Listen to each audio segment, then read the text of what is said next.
for them. But what I'm gonna do? I got a beautiful life, man. I got a happy life. I'm a happy being. But this is the week of the fight. This is the time for it to happen, to everything to come out. In boxing, tension isn't limited to the ring.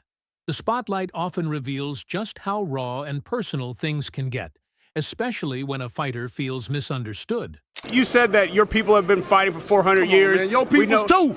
You know what I'm talking about. Y'all all know what I'm talking about, man. Don't sit up here and try to bait. One of the most intense athletes' media moments came in 2018 when Deontay Wilder faced off with interviewer Radio Raheem during a press event before his bout with Tyson Fury. And if anybody don't understand that, then God be with them. Go look up the history. Go look up the history. Shit, don't everybody believe in Google? Asked to explain his fighting for 400 years remark, Wilder grew visibly emotional and accused Raheem of playing dumb. "You know what I'm talking about, Radio Raheem," he said firmly, before delivering the now iconic line, "To this day." His fighting people. You know we've been fighting 400 and still fighting to this day. To this day! The clip spread rapidly, turning a press conference into a moment of global reflection. Let's get on with the fight. It's protect yourself at all times. He done something dirty. We're not here to cry and complain about. Post-fight interviews often get tense, but Mayweather's 2011 exchange with HBO's Larry Merchant was pure fireworks. After knocking out Victor Ortiz, right after Ortiz had dropped his guard to apologize, Mayweather faced questions about the sportsmanship of his win. You were in charge of the fight. You were aggressive and trying and taking advantage of what you saw as a flaw. You know what I'm gonna do, cause Visibly fired up, he blasted Merchant for being biased, snapping, "If you don't like me, don't watch me." Without missing a beat, Merchant fired back with a line that became legendary. "If I was 50 years younger, I'd kick your ass." I'm through. They put somebody else up and give me an interview. What are you talking about? What are you talking about? You never give me a fair shake. You not shit. I wish I was 50 years younger and I'd kick your ass. You won't do shit. What started as a routine interview turned into one of boxing's most iconic media meltdowns. Beat a man who is 8 division champion.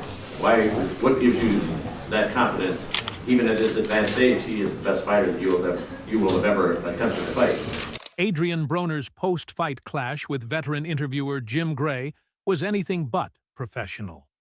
What started as a routine interview quickly went off the rails when Broner, clearly agitated, snapped, "You ain't no man of God. You don't know shit about me."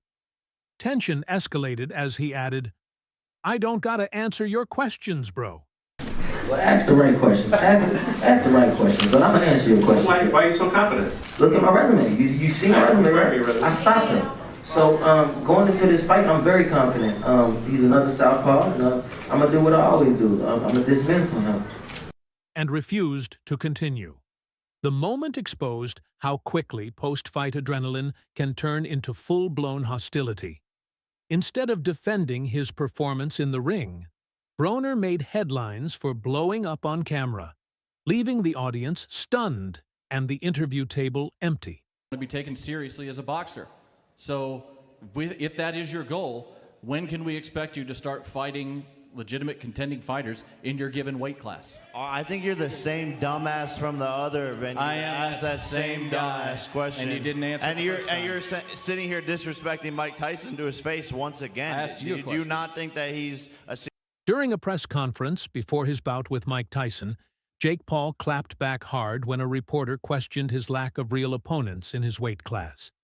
He didn't hold back, calling the reporter a dumbass and accusing him of disrespecting Tyson right to his face.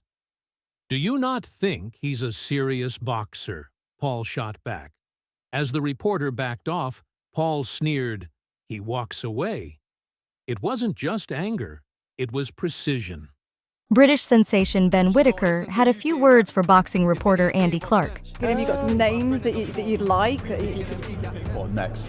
Ben Whittaker's post-fight interview with Sky Sports pundit Andy Clark turned tense fast. Clark called out Whitaker's flashy dancing and showboating. Probably you. With the comments you always do, you always sound disrespectful, so it's probably you. But I'd pay to see that. on that though, give him the mic. As disrespectful to his opponent.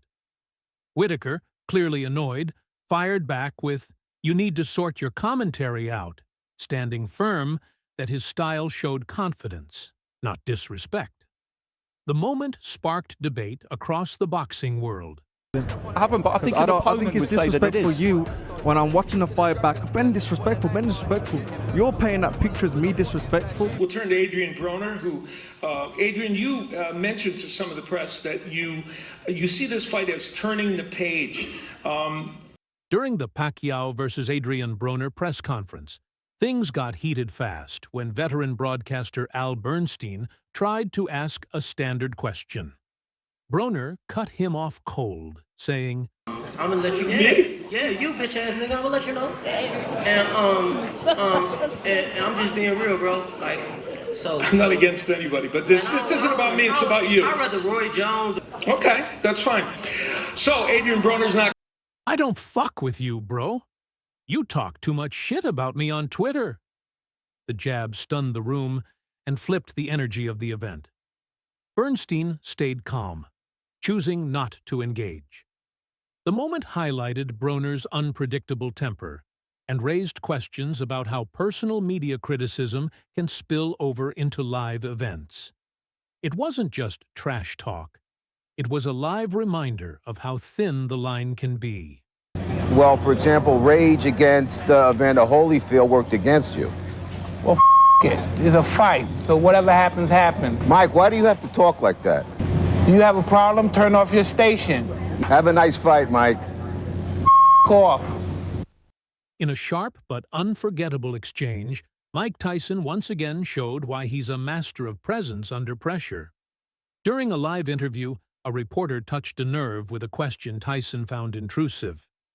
Without raising his voice or escalating, Tyson firmly replied, "Hey, I don't know who said that, and I don't have no comment for that." His tone said it all. Conversation over. No outburst, no theatrics, just a sharp boundary drawn in seconds. It was a clear message. Disrespect won't fly. A textbook example of how a fighter can shut down a moment and walk away still in control. Staunton's finest, Nate Diaz, he's coming to check out Sugar Sean, right?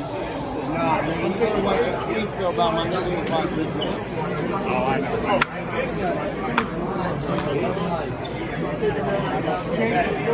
At UFC 276, Nate Diaz made waves off the mat with a sudden backstage outburst. When full-send MMA reporter Shawnee Mack asked a light question about Sean O'Malley, Diaz wasn't having it. He smacked the mic out of Mack's hand, knocked off his cap, and warned him to stop tweeting disrespect about his team. The moment stunned those around and quickly lit up online debates. They've accused you of misogyny, they've accused you of homophobia, no comment, don't even go there. But do you accept that you've got to win over a larger number of people coming back this time before you could be fully accepted? In 2018, Tyson Fury walked out of a post-fight ITV interview after being pressed on past controversies and a doping ban. No comment. You don't want to say anything about that at all? No comment. People won't like that if they hear you no commenting? No comment. Okay. I'm a boxer, I'm not interested in politics or anything else.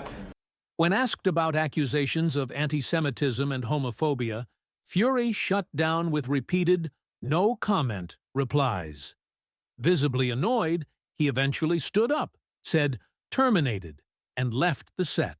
Boxing only, thank you. UKAD have upheld the... No comment. You don't want to talk about the Nandrolone thing? No comment. The question that Boxing, we asked... please. The moment sparked mixed reactions. Some called it deflection. Others defended his right to draw the line.